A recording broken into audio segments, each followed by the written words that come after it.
Yuk kita lihat dulu. Kita sekarang coba buka yang Al-Wasit dulu, ya. Dari Syekh Muhammad Sayyid Tantawi. Saya selain Ibnu Katsir membuka yang ini karena saya talaki langsung. Jadi dari gurunya, kitabnya pun didapatkan saat saya di Madinatul Bu'ath di Al-Azhar. Saya dapatkan ini, saya mengaji. Jadi argumentasinya lebih enak disampaikan karena gurunya pun pernah kita berhadapan langsung. Jadi akan lebih kuat dan merasa nyaman untuk disampaikan. Bismillahirrahmanirrahim di halaman ke-44. Wa mimma razaqnahum yunfiqun.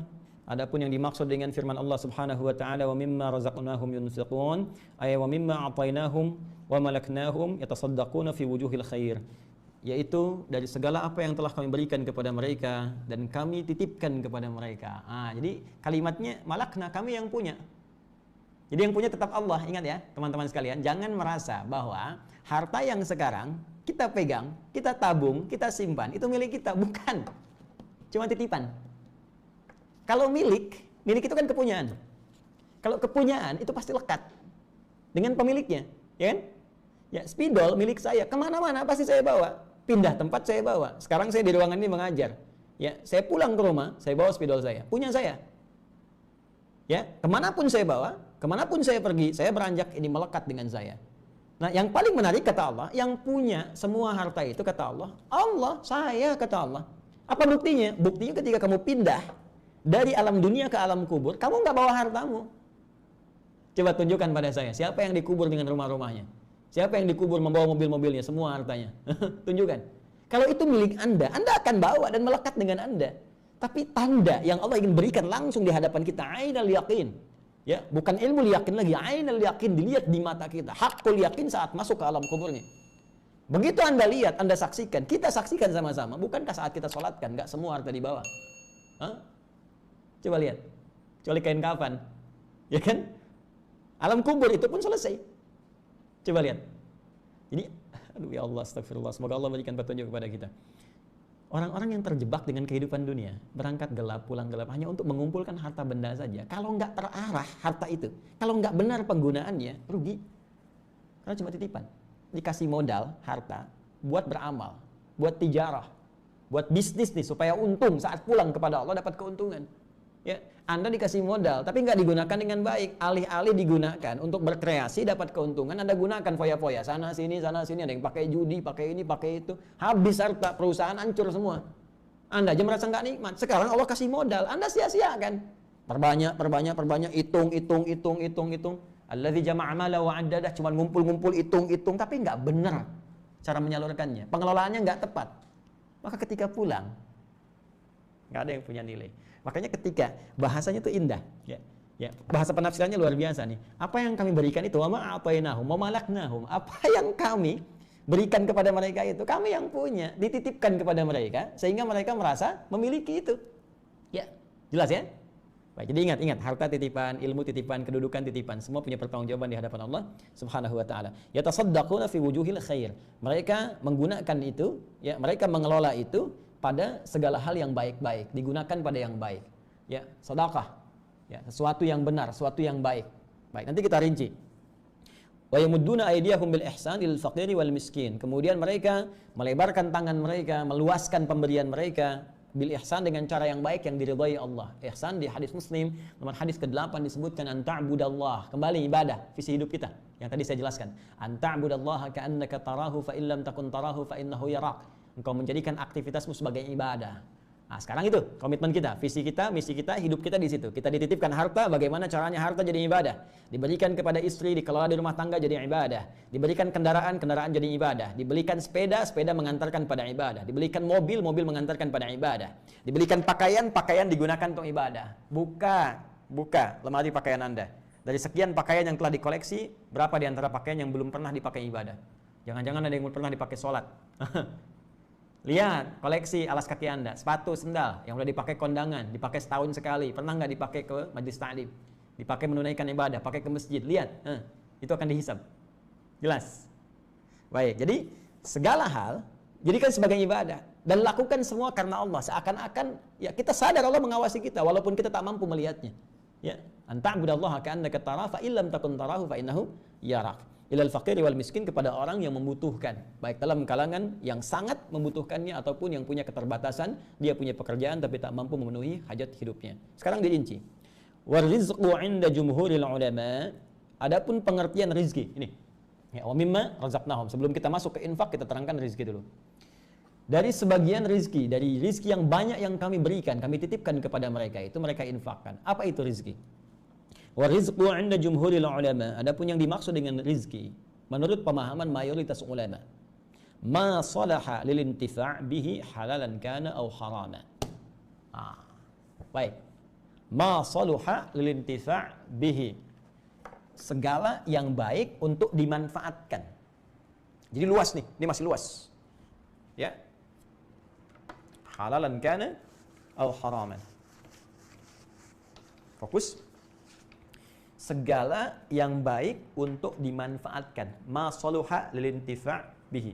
Jadi maknya kembali ke tadi saya terangkan, ma ini menunjukkan aspek yang luas, banyak, banyak. Jadi kalau kita bicara tentang rizki, pemaknaan rizki itu masih luas, banyak maknanya. Kalau rizki ya, masih luas. Awas, nanti beda dengan infak. Awas, hati-hati. Rizki itu sifatnya luas. Ada yang sifatnya materi, yang berwujud, ya bisa dipegang, kan? Ya bisa digunakan beraktivitas, bisa dikreasikan. Di sini kita tuliskan uang, nah, itu rizki. Makanan, itu rizki. Ya, pakaian, itu rizki. Sandang, pangan, papan, itu rizki. Ada yang sifatnya wujudnya tak terlihat langsung, tapi terasa bagian yang bermanfaat dalam kehidupan kita. Tadi masaluhal lintifa, hal yang sangat bermanfaat. Ya, hal yang baik yang bisa dimanfaatkan. Apa di antara yang wujudnya immateri? Ya, tak tampak langsung, bisa kita pegang, wujudnya nyata, bisa kita kreasikan misalnya. Apa di antaranya? Kesehatan, itu rizki. Kebahagiaan, itu rizki. Ya. Tuh. Kaya itu penting, itu rizki. Tapi bahagia pun itu penting. Coba, pilih mana? Pilih mana? Kaya tapi gelisah atau miskin tapi tenang? Kalian yang kameramen nih, pilih mana? Kaya tapi gelisah atau miskin tapi tenang, bahagia? Yakin saya kaya tapi bahagia. Berarti bahagia itu penting, bahagia itu rizki. Tuh, sampai bersin tuh. Baik, alhamdulillah. Baik, teman-teman nih, sehat tuh, tapi gelisah atau sakit tapi tenang?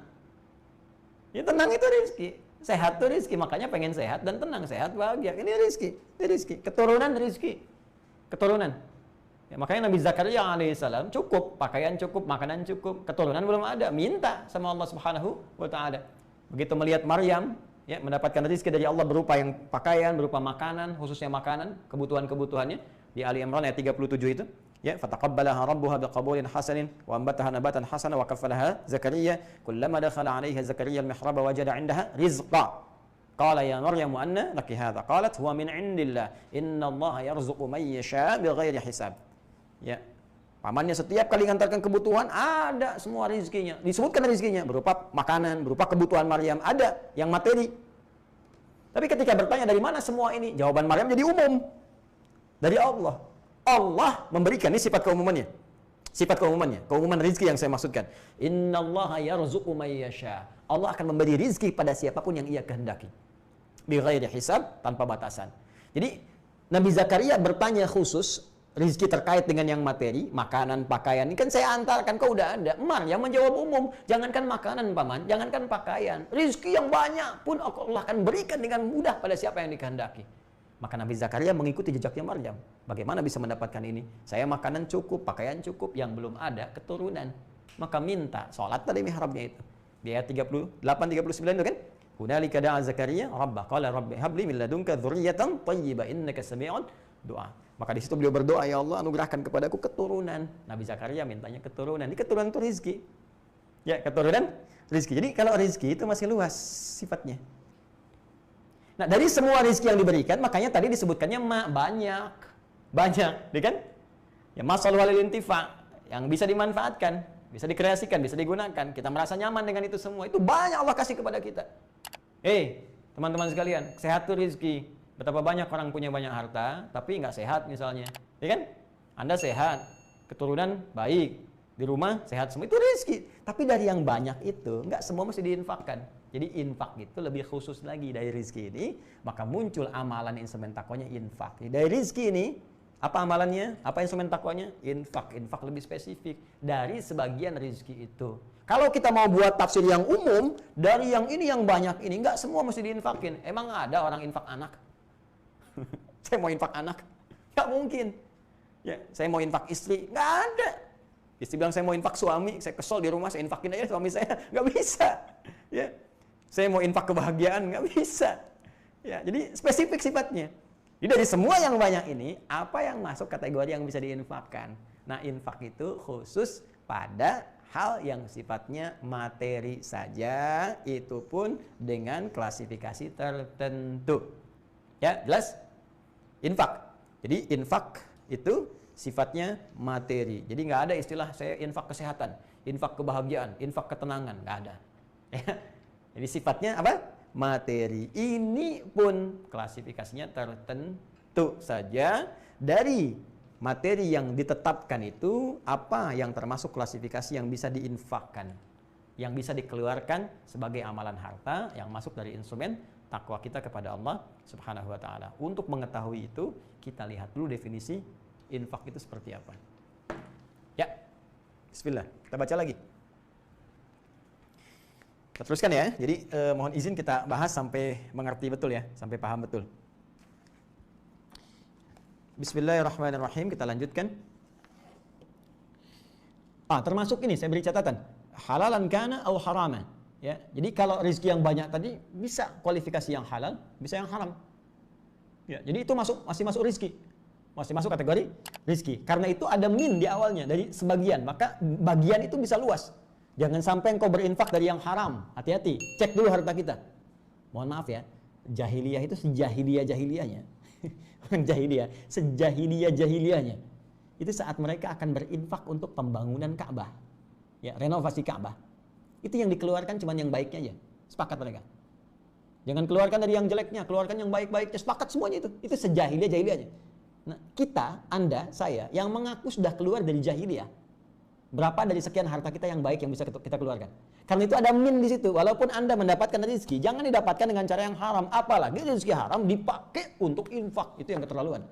Hasil korupsi, wah biar jadi dapat legalitas dari Allah. Nggak banyak banget dosanya misalnya. Saya pakai infak aja buat bangun madrasah, nggak bisa. Ya, hati-hati. Jelas ya? Baik. Kemudian kita teruskan lagi. Sekarang masuk pada kategori infaknya, ya, kategori infaknya. Wa qala yunfiqun, wa anfaqa malahu anfadahu. Wal infaq ikhrajul mal wa infaduhu wa sarfuhu. Adapun yang dimaksud dengan infak itu ikhrajul mal wa infaduhu wa sarfuhu. Wa sarfuhu, mengeluarkan harta, baik itu Anda berikan dari sebagian tadi sampai tuntas selesai habis, atau Anda berikan sebagian-sebagian. Nanti teknisnya kita jelaskan. Tapi secara singkat, mengeluarkan harta materi yang sifatnya berharga. Mal itu sesuatu yang berharga, bisa uang, kan? Ya, bisa kemudian dari hasil pertanian, perkebunan, bisa jadi makanan, ya. Ya, jelas ya? Kita turunkan dulu. Infak, saya mohon izin untuk membahas secara dalam dari segi bahasanya dulu supaya kita bisa memahami dengan lebih sempurna, ya. Bismillah.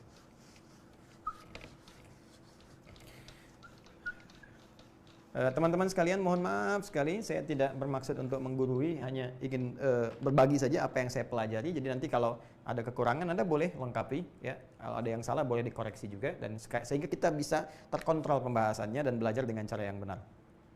Jadi yunfiqun ini bentuk mudhari'. Ya, ingat ya, present, continuous, future, keberlanjutan.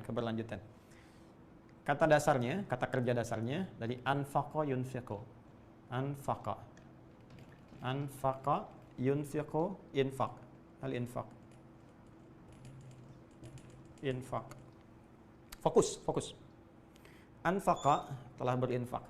Yunfiqu terus berinfak. Tidak putus. Ya. Yunfiqun banyak yang berinfak. Nggak cuma satu dua orang, banyak. Semua orang pasti pengen takwa. Nah, karena itu tadi diterangkan, ya. Jadi yunfiqun, infaq itu ikhrajul mal. Ya, berusaha mengeluarkan dari materi, harta yang dititipkan Allah kepadanya. Ya, apakah itu infak secara langsung? Misal, sebagian saya punya 1 juta, saya pengen keluarkan 100.000. Apakah sifatnya langsung? Atau sorof, sebagian-sebagian? Ya, sorof itu kan tasrif, nggak langsung semua, sebagian-sebagian. Misal, 100.000 bagi 10 hari, 10.000, 10.000, 10.000. Ya, Ramadan kan biasanya begitu, pengen infak 1 juta bagi 10 hari terakhir. Dengan 100.000, 100.000, 100.000. Ada sebagian yang berpikir demikian. Ada yang di awal, udah 1 juta aja, ini infak saya misalnya. Silahkan. Ya, jadi baik dikeluarkan sebagian-sebagian ataukah langsung secara keseluruhan, ya, itu dari kata anfaqa. Kalau itu continue dikerjakan, maka berubah jadi bentuk mudhari, yunfiqu. Ya, jamaknya yunfiqun pakai un. Jadi instrumen takwa yang ketiga, orang yang naik levelnya dari mukmin menjadi muttaqin adalah orang yang punya agenda infak dalam kehidupannya, yang tak terputus dalam sekali saja. Dia punya visi itu. Oh, saya pengen lah keluarkan dalam sebulan misalnya, saya targetkan gaji saya ada 5 juta. 1 jutanya pengen pakai infak, dibagi 30 hari. Setiap hari begini, begini, begini. Atau dibagi 3. 10 hari pertama, 10 hari kedua, 10 hari ketiga bisa berinfak. Lalu mencari orang-orang yang berhak untuk bisa mendapatkan itu semua. Jelas ya? Tapi continue dilakukan.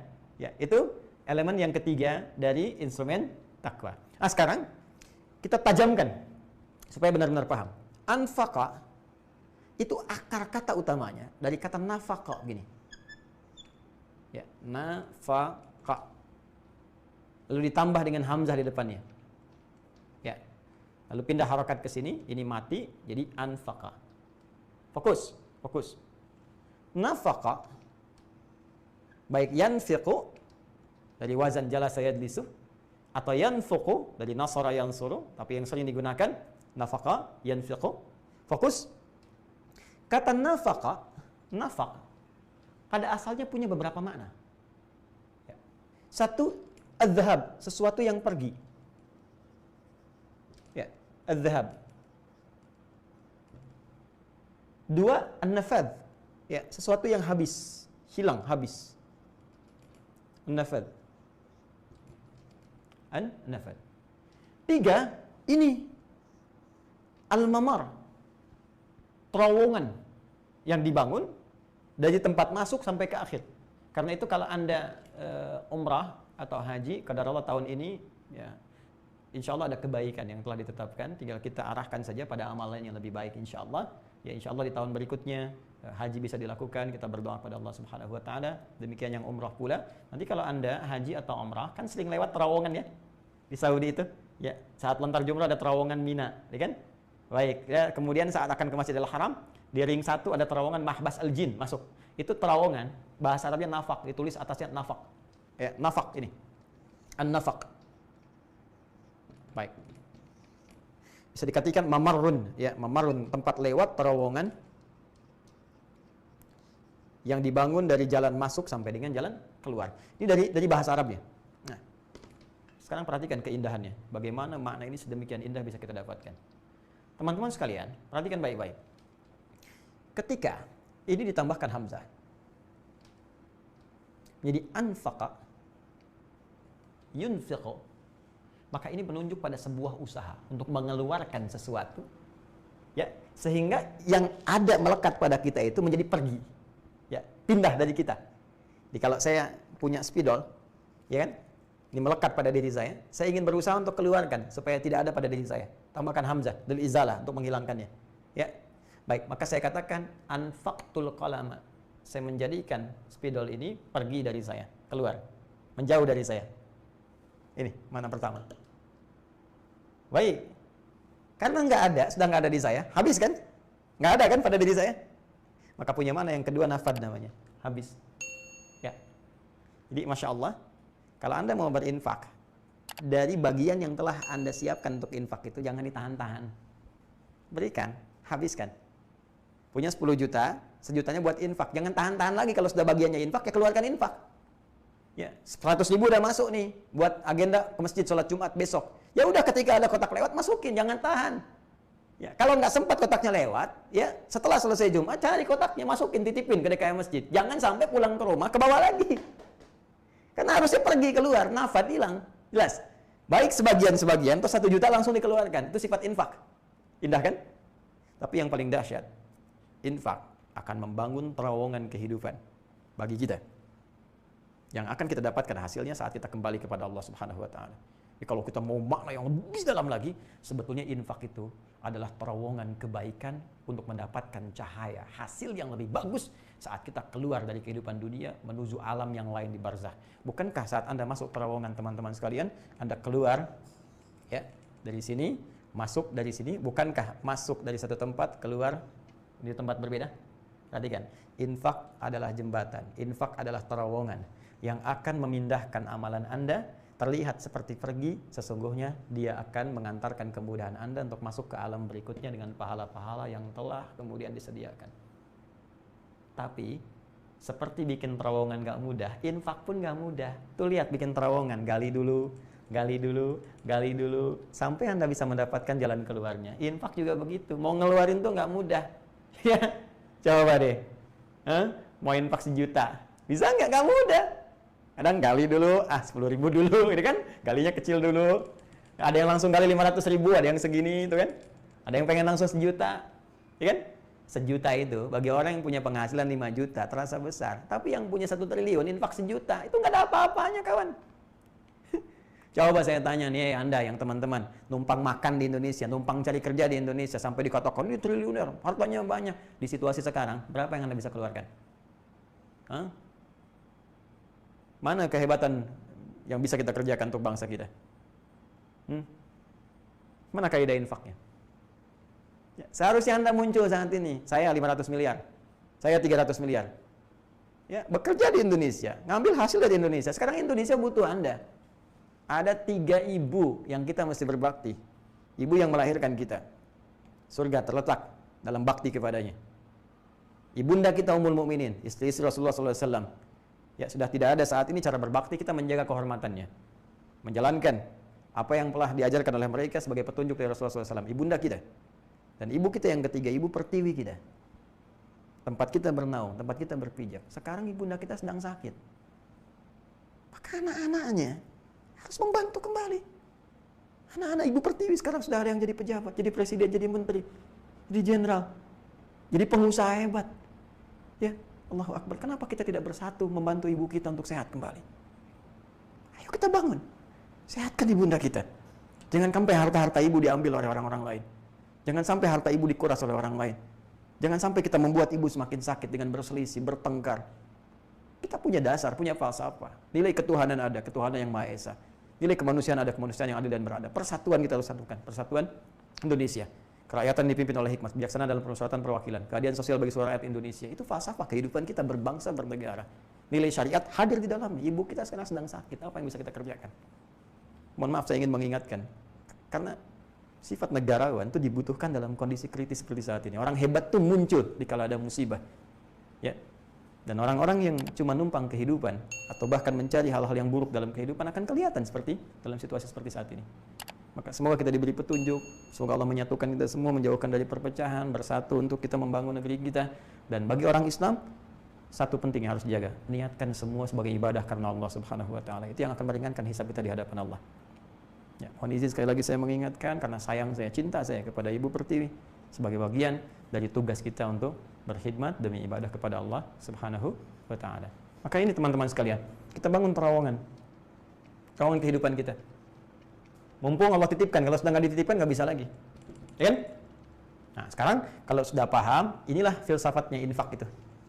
Jadi infak terlihat seperti membuat harta kita pergi, terlihat seperti habis harta kita, tapi sesungguhnya hakikat dari ini semua sedang membangun terowongan yang bisa memudahkan dan melancarkan aktivitas kita sampai kita kembali kepada Allah di alam barzah itu. Karena itu nanti kita akan teruskan orang-orang yang infak ini, Allah akan berikan kelancaran aktivitasnya 700 kali paling minimal dibandingkan dengan orang-orang yang beraktivitas biasa saja. Silahkan cek teman-teman, sholat itu hasanah, pahalanya dapat 10. Ya, Quran surah ke-6 ayat 160. Man jaa bil hasanati falahu asyru amsalihha. Siapa yang mengerjakan perbuatan hasanah, dia mendapat 10 kebaikan nilainya. Baik, salat disebut hasanah. Quran surah ke-11 ayat 114. Aqimis salata tarafain nahar wa zulafan minal lail. Innal hasanati yudhibnas sayyi'at. Salat disebut hasanah. Jadi kalau kita mengerjakan salat, pahalanya 10. Berjamaah naik 27 derajat. Kan? Di masjid tambah lagi 25. Sekarang sudah mulai dibuka, tambah 25 kebaikan. Ini sampai 27 paling banyak. Infak. Allahu Akbar. Quran surah kedua ayat 261, paling kiri agak ke atas. Mathalul ladzina yunfiquna amwalahum fi sabilillah kamathali habbatin ambatat sab'a sanabil fi kulli sumbulatin mi'atu habbah wallahu yudha'ifu liman yasha wallahu wasi'un 'alim. Perumpamaan orang infak di jalan Allah, lakukan karena Allah, niatkan sebagai ibadah. Infak pada keluarga niatkan sebagai ibadah. Ya, infak dalam kehidupan berbangsa niatkan sebagai ibadah. Infak untuk pendidikan niatkan sebagai ibadah karena Allah Subhanahu wa taala. Setiap satu yang kita keluarkan, 1 rupiah nilainya kali 7 kali 100, paling minimal 700 kali lipat. Balik. Paling minimal. Kalau hitung-hitungan. Kalau nggak berhitung, wallahu yudha'ifu liman yasha, Allah akan lipat gandakan pada siapa yang dikehendaki tanpa batas. Tanpa batas. Ini bisa jadi aktiva. Nanti kita lihat setelah melewati terowongan dunia, di alam kubur tampak nih, sebelum wafat, sakaratul maut ditampakkan di pahala infak yang banyak. Nanti saya cerita kisah-kisah yang sangat luar biasa. Ya. Ada lagi, ini balik nih, untuk kemudahan dalam kehidupan di sini. Bisa jadi kesehatan, kelancaran usaha, macam-macam. Yang asetnya kalau dihitung-hitung, nggak akan jauh dari sini, 700 kali.